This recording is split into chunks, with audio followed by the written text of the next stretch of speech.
Mytho au mitard est une création qui aura lieu durant le festival de Courant d'air.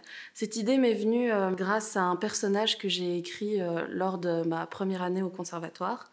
C'est un personnage complètement loufoque et très très mythomane. Depuis le temps, j'ai pu le mettre en scène dans différentes situations, mais toujours dans un environnement très familier et très restreint. Et justement, cette fois-ci, pour Mytho au mitard, je voulais le confronter à un environnement très dogmatique avec beaucoup de règles, et d'où l'idée de l'interrogatoire de police. Je me suis installée, j'espère que ça vous dérange pas. Non? C'est gentil, merci. Alors oui, désolée, je suis un peu en retard.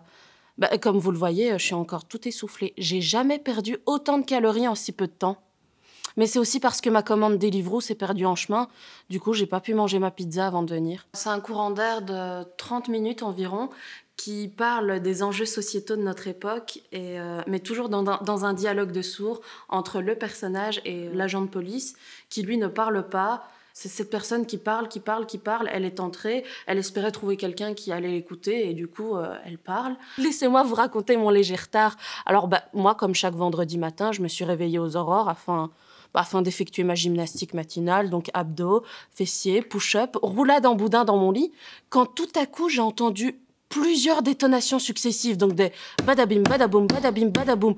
On aurait dit Maggie de Bloch qui faisait de la corde à sauter. Le bruit, il était tellement immonde que je me suis mise à saigner du nez. Alors, je dirais que c'est engagé, mais vraiment avec de très très gros guillemets, parce que elle dit plein de choses qui ne vont pas dans le monde. Elle parle de la pédophilie, de la fonte des glaces, des expériences sur les animaux, mais elle essaie pas de dire voilà, moi j'ai la science infuse, c'est comme ça. Elle essaie pas non plus de convaincre les gens qui l'écoutent, juste elle en parle.